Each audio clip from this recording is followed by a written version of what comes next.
은혜와 평강이 넘치기를 빕니다. 올해는 성경 읽기 표에 따라서 설교를 하는데 지난주에 요한 1서를 읽었습니다. 다들 잘 읽고 계시죠? 예, 2장에 우리가 잘 아는 말씀, 오늘 본문 말씀, 세상을 사랑하지 말라 이렇게 되어 있습니다. 제가 이 말씀을 이제 읽고 또 이 말씀을 전해야 되겠다 하는 생각이 들었어요. 그래서 이제 이 말씀을 준비하면서 이런저런 생각이 들었습니다. 그리고 이렇게 준비하는데 손에 잘 안 잡히는 거예요. 그래, 왜 그런가 생각해 보니까 이게 참 만만한 문제가 아닙니다. 사실 여기서 1시간 우리가 말씀을 듣지만 이제 예배당 밖에 나가면 우리는 일주일 내내 세상 속에서 살아갑니다. 그런데 세상을 사랑하지 말라고 하면 들을 때는 그렇지 그렇게 생각하지만 막상 나가보면 이게 만만한 문제가 아닙니다. 그래서 이건 내가 준비를 해서 말씀을 전하는데 그래 뭐 설교 잘 들었다 이렇게 끝이 난다면 이게 무슨 의미가 있겠는가? 이 말씀이 과연 내 삶에 얼마나 영향을 주고 변화를 일으킬 것인가? 그런 생각을 하다 보니까 이 말씀이 잘 정리가 되지 않는 거예요. 그리고 또 가만히 생각해 보니까 저도 마찬가지로 이 세상에 물결이 계속 밀려오는데 피할 수가 없거든요. 그래서 이게 참 쉬운 문제가 아니구나 이런 생각이 들었습니다. 그렇지만 우리가 다시 한번 또 이 시간에 세상에 대해서 성경이 뭐라고 말하는지 살펴볼 필요가 있다고 생각됩니다. 그래서 세상에 대한 이 성경의 관점을 우리가 또 바르게 알 필요가 있다는 것이지요. 이제 성경 여기서 세상이라고 말할 때는 하나님께서 처음에 창조하신 보시기에 좋았더라 하는 그 세상을 말하는 것은 아니겠죠. 이 성경에서 말하는 이 세상은, 사랑하지 말라고 하신 이 세상은 창조주 하나님을 거절한 세상입니다. 그래서 세상이 저절로 생겼다고 말하죠. 구원자 하나님을 거절한 세상입니다. 예수님을 믿지 않지요. 그래서 인간이 중심이 된 그런 세상은 하나님을 거절하는 그런 인간 중심의 문화, 가치 체계를 만들고 있습니다. 그래서 성경은 세상을 사랑하지 말라고 하십니다. 우리 한번 15절 읽어볼까요? 시작. 이 세상이나 세상에 있는 것들을 사랑하지 말라. 누구든지 세상을 사랑하면 아버지의 사랑이 그 안에 있지 아니하니. 그래서 이 세상에는 세속주의 물결이 넘치고 있습니다. 세속주의라고 말할 때는 인본주의죠. 이게 가장 밑바탕에 깔려 있습니다. 사람이 중심이 되는 인본주의, 물질주의죠. 그래서 사람이 즐겁게 살려면 돈이 있어야 됩니다. 쾌락주의죠. 그리고 절대자 하나님을 인정하지 않는 다원주의입니다. 이것이 밑바탕에 쫙 깔려 있습니다. 세상은 계속 우리를 향해서 이렇게 말합니다. 지금 세상이 주는 재미를 즐겨라. 죽으면 끝이지 뭐. 이 세상이 다인데 세상이 얼마나 재밌는데 세상을 즐겨라 하는 것이죠. 그리고 우주의 중심은 바로 너다. 하나님이 설 자리가 없습니다. 만물을 창조하신 하나님을 거부하죠. 마지막 심판이 있다는 사실을 받아들이지 않습니다. 그래서 우주의 중심은 너고 지금 세상이 주는 재미를 즐기라고 세상은 끝없이 우리에게 설교하고 있습니다. 그런데 성경에 보면 사도들은 이 세상에 대해서 아주 강력하게 말합니다. 우리 요한 1서를 폈으니까 5장 19절을 볼까요? 특별히 이 사도 요한이 세상에 대해서 말씀을 많이 하시는데 5장 19절 우리 같이 한번 읽어볼까요? 시작. 또 아는 것은 우리는 하나님께 속하고 온 세상은 악한 자 안에 처한 것이요. 온 세상은 누구에게 처했다고요? 악한 자. 이 악한 자가 누굽니까? 우리 화요 교리 공부 시간에 배웠지요. 타락한 천사 마귀를 이야기합니다. 온 세상이 마귀 사탄에게 처해 있다는 것입니다.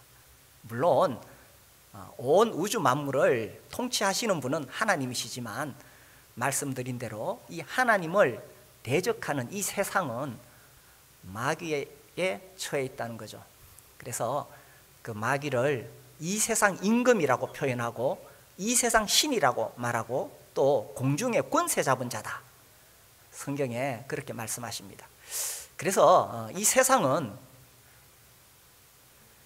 마귀의 손 아래 있고, 그러니까 하나님을 대적하는 그런 문화를 만들어내고 그런 가치 체계를 세우고 있다는 거죠. 그래서 세상에 대해서 경고합니다. 사도 야고보가 이렇게 말했죠. 한번 봅시다. 야고보서 4장 4절에 보시면 바로 그 앞에 베드로서 앞에 야고보서 4장 4절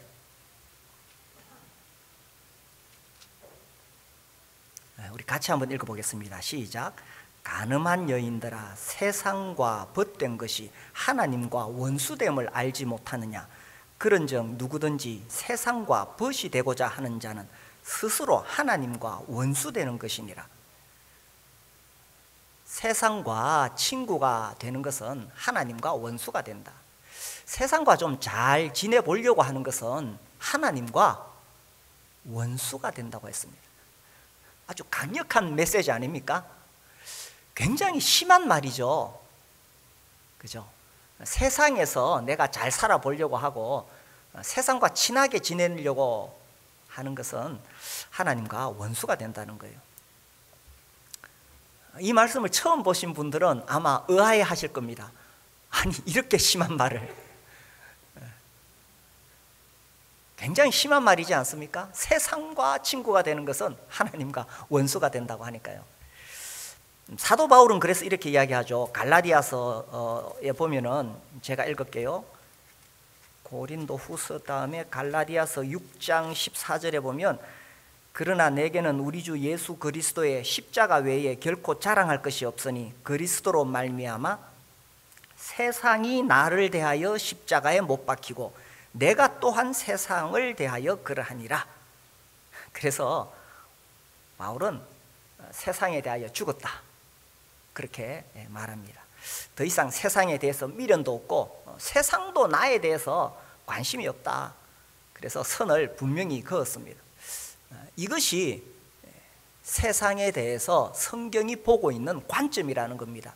이것이 세상을 향한 사도들의 강력한 경고라는 거죠. 어떻습니까? 이 세상에 대해서 성경이 이렇게 말하고 있다는 것에 대해서 전에 들어보신 적 있으십니까?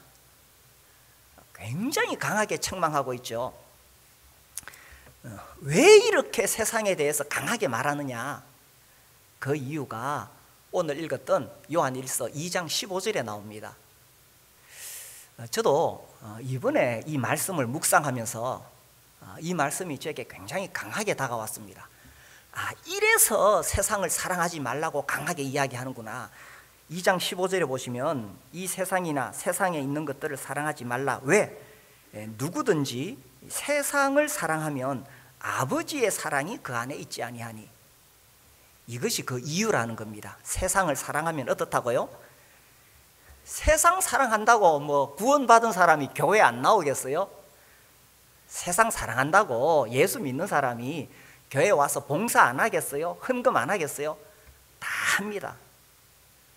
예수 믿는 사람이 구원받은 하나님의 자녀는 교회 꼬박꼬박 잘 나오고 11조 하고 교회 와서 봉사합니다. 그런데 세상을 사랑하면 아버지의 사랑이 그 안에 없다는 거예요. 사도들이 정말 세상에 대해서 강력하게 외친 이유가 이거라는 거죠.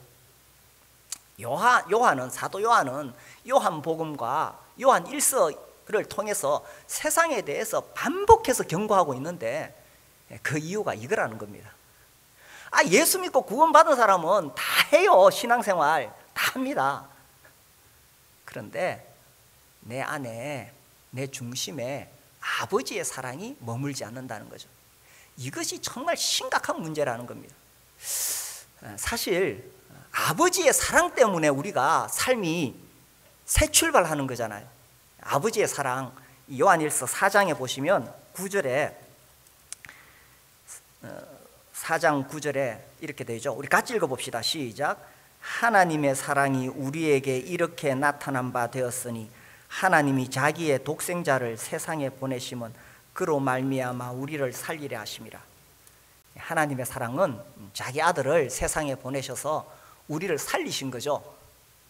그래서 예수님이 우리 죄를 위하여 십자가에 죽으심으로 우리의 모든 죄를 다 씻어주시고, 그래서 우리가 하나님 자녀가 되었습니다. 하나님의 사랑이죠, 그죠? 이 하나님의 사랑이 우리에게 임하였기 때문에 그래서 우리가 구원을 받았고 이제 우리의 삶의 모든 것이 달라졌습니다. 우리의 삶의 목적이 달라졌고 방향이 달라졌고, 그죠? 그래서 우리는 하늘 소망을 가지고 살아가게 되었고 이 놀라운 십자가 복음을 전하고자 하는 사명을 받게 되었습니다. 그래서 여기서 우리의 정체성이 시작된 거죠. 그러니까 세상 사람들과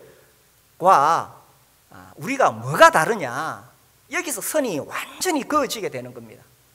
우리가 놀라운 하나님의 구원의 은혜, 하나님의 이 사랑을 입었기 때문에 여기서 세상과 우리가 완전히 선이 그어지는 거죠. 그래서 이 아버지의 사랑으로 우리가 거듭났고 여기서 사실 모든 것이 결정이 되는 겁니다. 그래서 이제는 더 이상 이 땅에 소망을 두지 않고 하늘에 소망을 두고 살아가게 됩니다. 기러기들이 하늘을 날아가다가 보니까 한 마리가 이렇게 땅을 내다보니까 그 윗떼들이 농부의 집에서 살고 있는데 이거 참 보기 좋아요, 편해 보여요.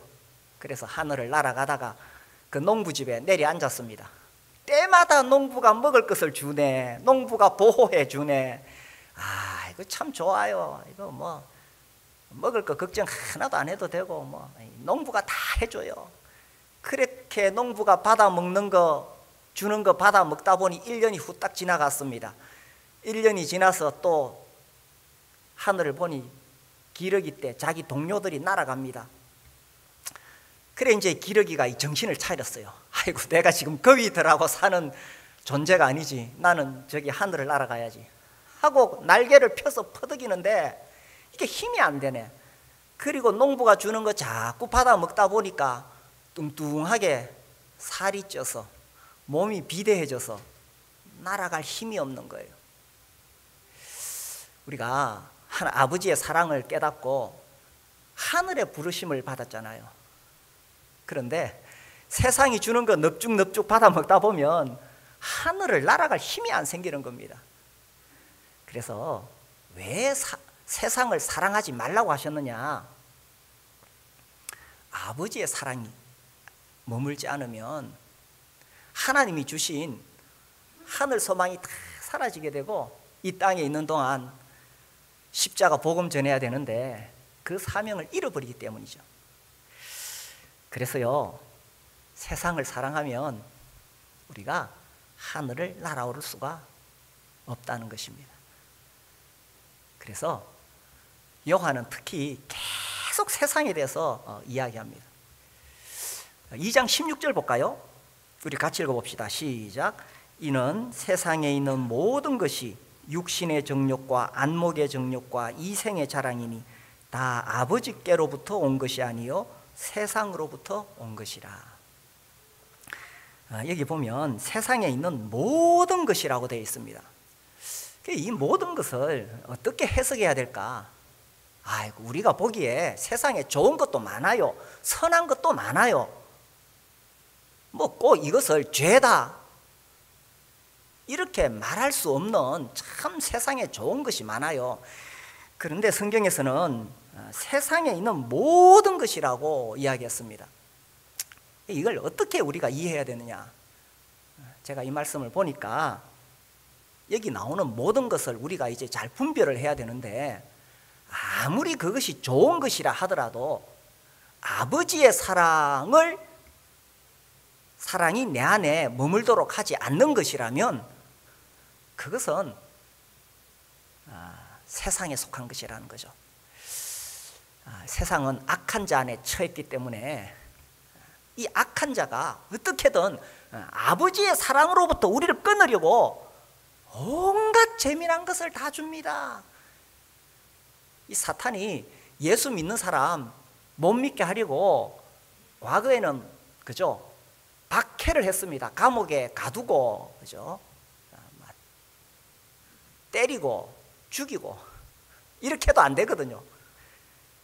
지금 오늘날 이 사탄이 어떻게 하겠어요? 어떻게든 아버지의 사랑이 머물지 못하도록 정말 세상에서 재미난 것들을 계속 주는 겁니다. 아니 그것 자체가 죄라고 말할 수는 없어요. 그런데 아버지의 사랑이 머물지 못하도록 하는 것이 사탄의 계략이라는 것입니다. 그래서 어떻게 하느냐? 16절 말씀이잖아요. 육신의 정욕, 안목의 정욕, 이생의 자랑. 이 정욕, 그죠? 우리가 육체를 가지고 있기 때문에 우리 안에는 이 육체의 본능에 따라 끝없이 욕구가 있습니다. 정욕, 그죠? 우리 다 있습니다. 그래서 특별히 육체를 입고 있는 우리에게는 이 성적인 강한 욕망들이 잘못된 방법으로 그것을 만족시키도록 계속 이 욕구가 일어나고 있고, 또 이 물질에 대한 탐욕, 이 정욕이죠, 그죠?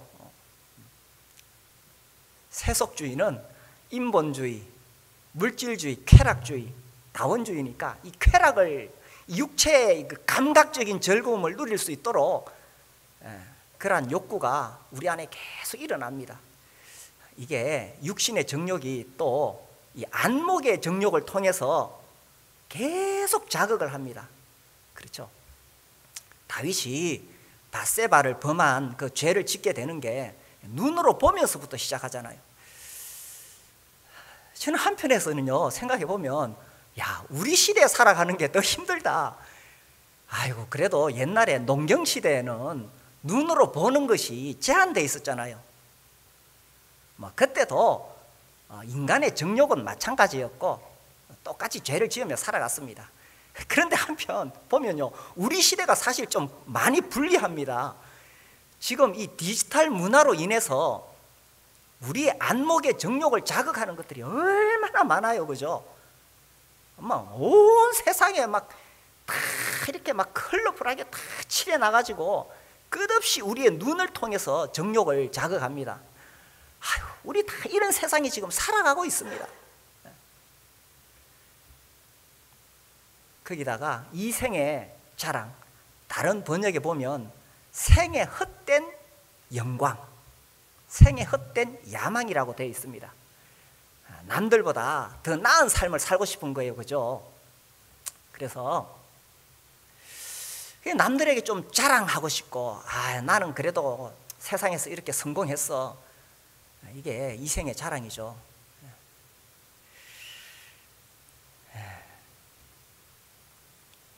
그래서 요즘은 뭐 또 인스타그램 통해서 뭐 물론 거기에 자기의 좋은 추억을 담아두기도 하지만 결국 뭐 자랑질하는 거잖아요. 나 이런 거 하고 있어.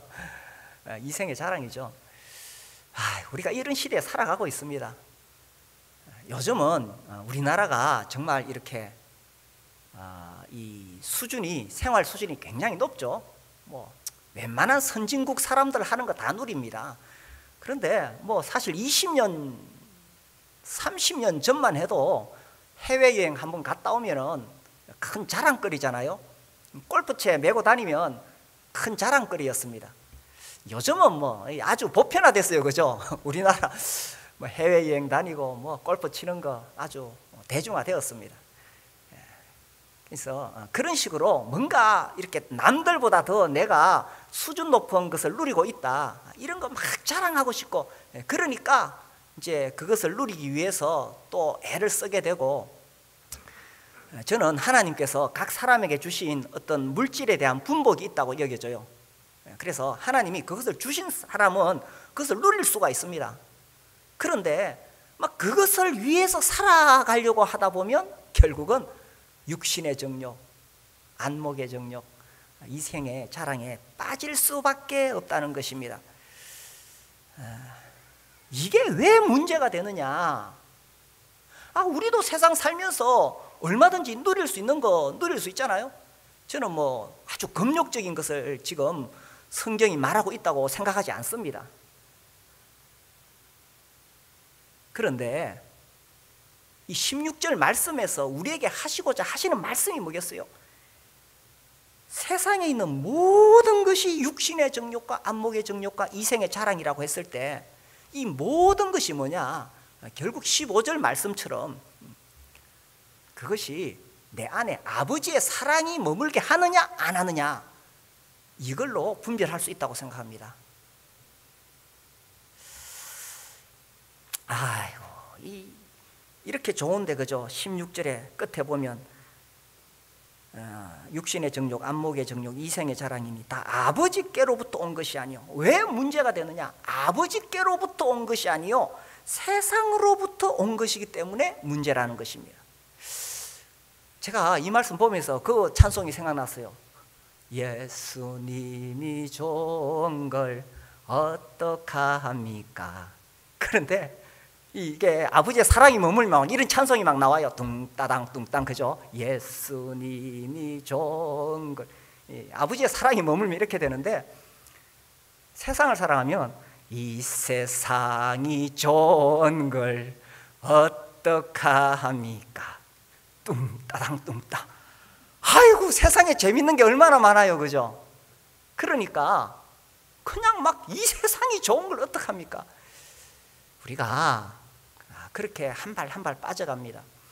아이고, 뭐 갑자기 세상에 쑥 들어가겠어요? 한 발 한 발 들어가지. 그래서 꿀독에 빠진 파리 신세가 되는 거예요. 파리가 꿀 먹을 때, 그죠? 처음에는 꿀독 가에 앉아서 꿀 빨다가 아이고 그 맛에 취해서 한 발 집어넣고 또 한 발 더 집어넣고, 그래 꿀 빨고 있다가 사람이 오니까 아이고 날아가야지. 못 날아갑니다. 그래서 우리도 모르는 사이에 그렇게 한 발 한 발 빠져 들어가게 되니까 세상을 사랑하지 말라는 거죠. 이 세상은 하나님 없이도 얼마든지 인생을 즐기며 살 수 있다, 이거를 보여주기 위해서 끝없이 재미있는 것들을 우리에게 제공합니다. 그런데 그 결국은 허무함밖에 없다는 것입니다. 세상의 그 모든 즐거움을 다 누려보고 이야기하잖아요. 헛되고 헛되도다. 그래서요, 왜 세상을 사랑하지 말라고 하시느냐? 아버지로부터 온 것이 아니니까. 아버지로부터 온 것이 아니면 아버지의 사랑이 내 안에 머물지 못하게 합니다. 그래서요, 사탄의 전략이 뭐냐? 끝없이 재미있는 것을 계속 줘서 거기에 빠져서 인생을 허비하게 하는 거죠.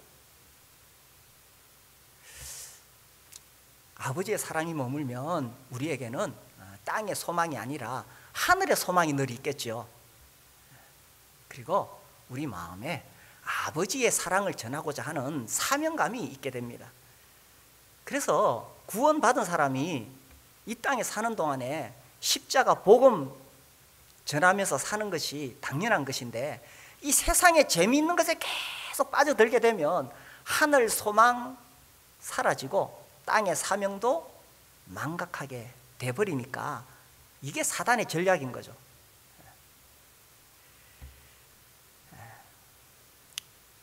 사실 우리가 이 거대한 세속의 물결이 이렇게 확 밀려오는데, 쓰나미처럼 밀려오는데, 무서운 것은 교회에도 이런 것이 밀려올 수 있다는 것입니다. 교회는요, 세상과 다릅니다. 그렇죠? 하나님께서 교회를 세우셔서 세상과 구별하려고 했습니다. 세상의 가치관, 세상의 성공, 그것이 아니라 정말 이 교회는 주님의 영광이 드러나고 세상과 다른 가치관을 살도록 그렇게 주님이 교회를 세우셨잖아요. 그런데 우리도 모르게 세상에 빠져들면 세상의 성공이 마치 인생의 성공인 것처럼 이게 우리도 들어올 수 있고요, 교회도 이게 들어올 수 있고요. 그리고 무서운 것은 이것이 나도 모르게 우리 자녀들에게도 흘러갈 수 있다는 것입니다. 우리 자녀들도 이 부모를 통해서 그래, 세상에서 성공하는 것이 성공이야, 인류대학 가는 것이 성공이고, 그죠? 그것이 아닌데 말입니다. 그래서 오늘 우리가 다시 한번 생각할 수 있으면 좋겠습니다. 그래서 세상을 이기라고 이야기하십니다. 요한일서 5장에 보면요, 5장 4절입니다. 5장 4절, 무릇 하나님께로부터 난 자마다 세상을 이기느니라. 세상을 이기는 승리는 이것이니 우리의 믿음이니라. 5절 같이 읽읍시다. 시작. 예수께서 하나님의 아들이심을 믿는 자가 아니면 세상을 이기는 자가 누구냐? 예수께서 하나님의 아들이심을 믿는 자가 아니면 아무도 세상을 못 이깁니다. 예수께서 하나님의 아들이심을 믿는 순간에 우리는 구원받아 하나님의 자녀가 되고 우리는 하늘의 소망을 가지게 되죠.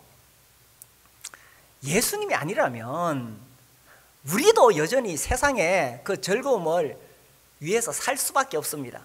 그런데 예수님께서 나를 구원하시고 나를 위해 피 흘려 죽으시고 부활하시고 이제 다시 오시지요. 그래서 우리의 소망은 예수님이 다시 오시는 하늘에 있습니다. 죄와 상관없이 자기를 바라는 자들에게 두 번째 나타나시리라. 그래서 이 아버지의 사랑, 예수님이 나를 구원하셨다는 여기서 사실 모든 것이 결정이 되어지는 거예요. 여기서 결판이 나는 겁니다. 예수님을 하나님의 아들로 믿느냐 안 믿느냐, 여기서 모든 것이 결판이 나버리죠. 예수가 하나님의 아들이라는 사실을 모르는 사람은 그냥 세상에 취해서 살 수밖에 없습니다. 그러나 참으로 예수가 하나님의 아들이시오 나의 구원자시다, 이건 믿는 순간 모든 것이 결판이 날 수밖에 없는 겁니다.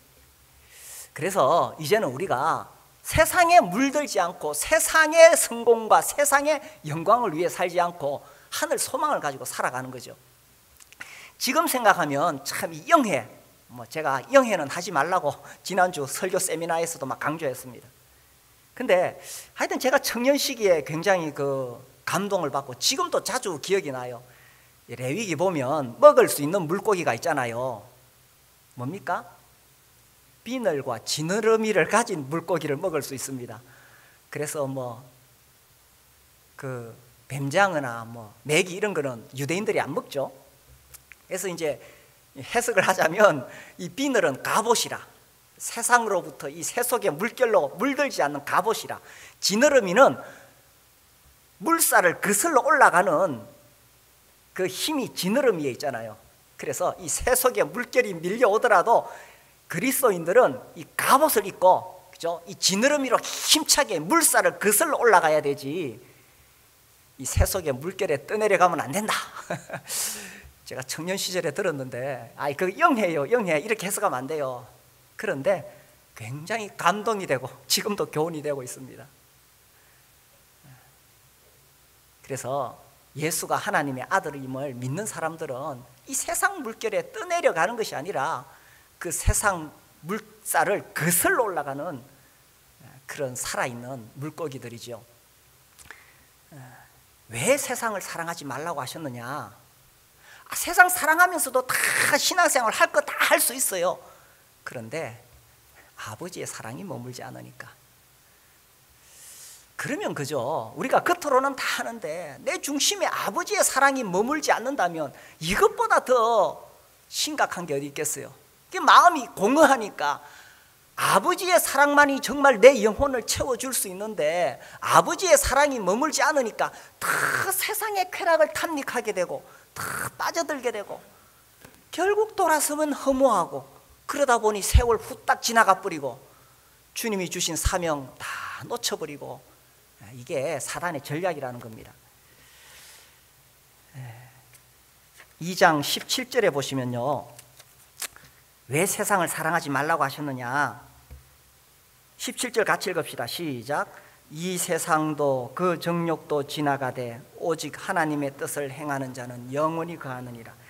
다 지나가 버리는 것이니까 아무리 휘황찬란해도요, 세상의 영광, 썩어질 영광이요 불타버릴 영광이라는 겁니다. 뭐 이런 생각이 좀 극단적인지 모르겠는데, 제가 서울 안 갈라 그랬는데 하도 오라 그래가지고 안 갈 수가 없어서 지난 금요일 날 서울 갔다 왔습니다. 저를 좀 멀리 하십시오.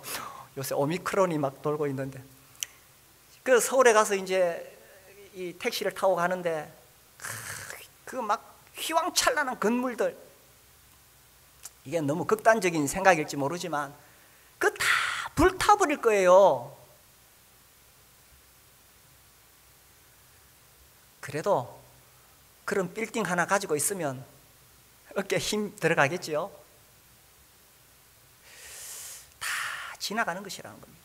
우리 지난주에 이거 읽었나요? 베드로후서 3장에 보시면은 3장 10절 제가 읽겠습니다. 그러나 주의 날이 도둑같이 오리니 그날에는 하늘이 큰 소리로 떠나가고 물질이 뜨거운 불에 풀어지고 땅과 그 중에 있는 모든 일이 드러나리로다. 이 모든 것이 이렇게 풀어지리니 너희가 어떠한 사람이 되어야 마땅하냐. 거룩한 행실과 경건함으로 하나님의 날이 임하기를 바라보고 간절히 사모하라. 그날에 하늘이 불에 타서 풀어지고 물질이 뜨거운 불에 녹아지려니와 우리는 그의 약속대로 의가 있는 곳인 새하늘과 새 땅을 바라보다. 예수께서 하나님의 아들이심을 믿는 사람만이 이 말씀을 이해할 수가 있습니다. 그렇지 않은 사람들은 그냥 이 세상이 다인 줄 알고 그렇게 살아갈 수밖에 없겠지요. 성경은요, 세상에 대해서 끊임없이 경고하고 있습니다. 아무리 그것이 휘황찬란하고 웅장하고 멋있어 보여도 다 불타버린다고 말씀하십니다. 그래서요, 우리가 이런 가치관을 가지고 있는 이상 세상과 어울려서 잘 살 수가 없습니다. 예수도 잘 믿고 세상도 즐기고 그거 불가능합니다. 요한일서 다시 볼까요? 요한일서 3장 13절에 보시면은 3장 13절 같이 한번 읽어봅시다. 시작. 형제들아, 세상이 너희를 미워하여도 이상히 여기지 말라. 세상이 너희를 미워할 수밖에 없다. 그거 이상하게 생각하지 마라. 이것이 성경의 관점입니다. 우리 여기 특별히 학생들과 청년들, 예수 믿으면서 세상에서 인정받고 그렇게 안 된다는 거예요. 세상이 너희를 미워한다. 이상히 여기지 마라. 이 사도 요한이 한 번 더 이런 이야기 했습니다. 요한복음에 보면요, 제가 찾아서 읽어드릴게요. 요한복음 15장 19절에 보면 제가 읽겠습니다. 너희가 세상에 속하였으면 세상이 자기의 것을 사랑할 것이나 너희는 세상에 속한 자가 아니요. 우리는 세상에 속한 자가 아니요. 도리어 내가 너희를 세상에서 택하였기 때문에 세상이 너희를 미워하느니라. 세상이 너희를 미워하느니라.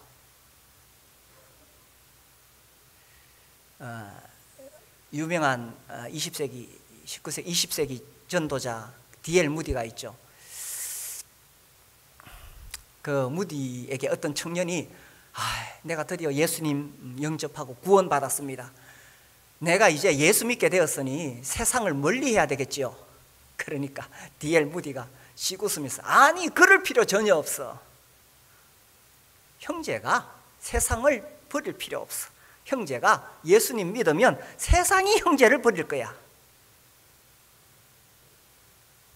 우리가 예수님을 믿으면 세상이 우리를 미워한다는 것입니다. 그렇다고 해서 우리가 막 세상과 벽을 치고 세상 사람들 막 가까이 안 하고 그렇게 이상하게 살라는 뜻은 절대로 아닙니다.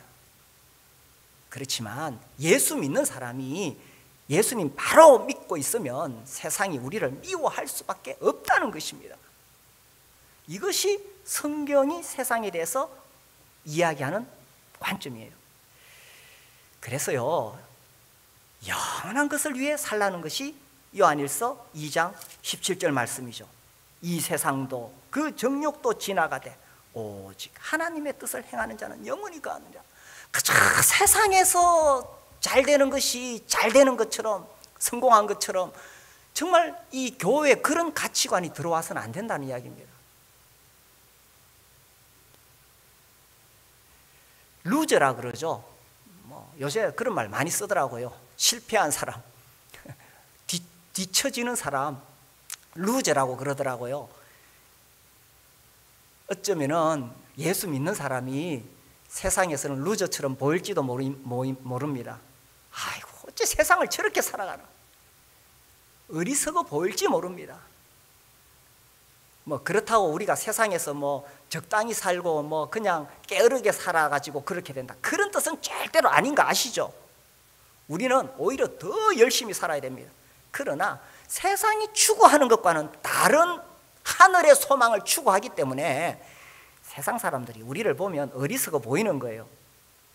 그래서 이 세상도 그 정욕도 다 지나가는데 그 쓸데없는 거 그거 붙잡고 이 세상에서 성공하려고 그렇게 살다가 인생 허비하지 말라고 계속 그렇게 경고하시는 거예요. 그래서요,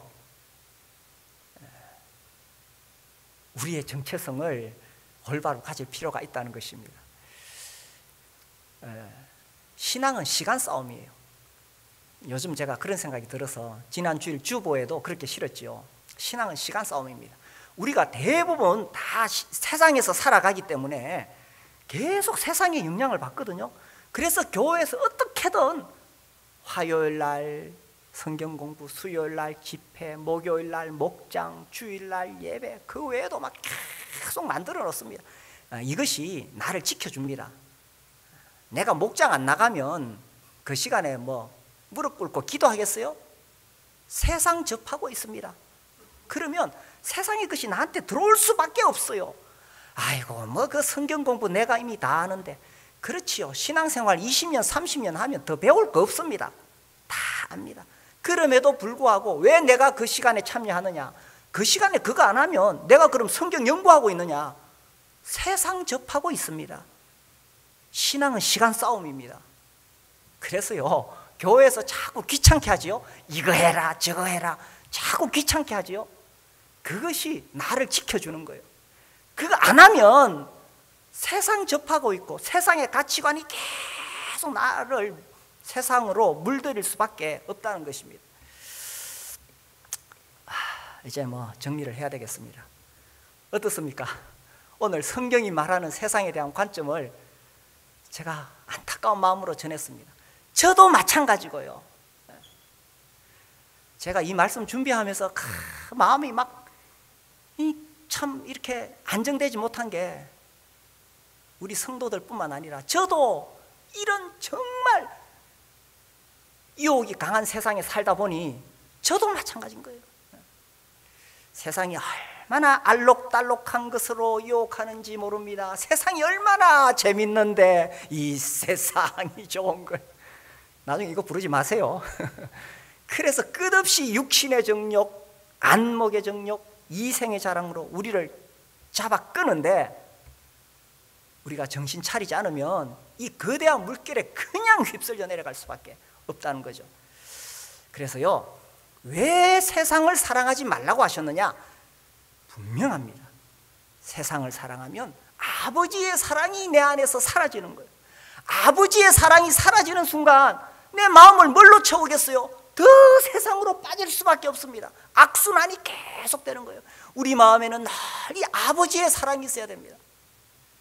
나를 위해 독생자를 십자가에 내어주신 아버지의 사랑이 내 안에서 늘 잘 머물러야 되겠죠. 나를 위해 머리에 가시관 쓰시고 온몸에 채찍 맞으시고 두 손과 발에 십자가에 못 박히신 그 예수 그리스도 아들을 보내신 그 아버지의 사랑이 내 안에 늘 있어야 되겠죠. 왜 내 마음이 공허합니까? 내가 예수 믿고 신앙생활을 하고 있는데 왜 내 마음이 공허합니까? 이유는 하나입니다. 세상 사랑하고 있기 때문에. 이유는 하나입니다.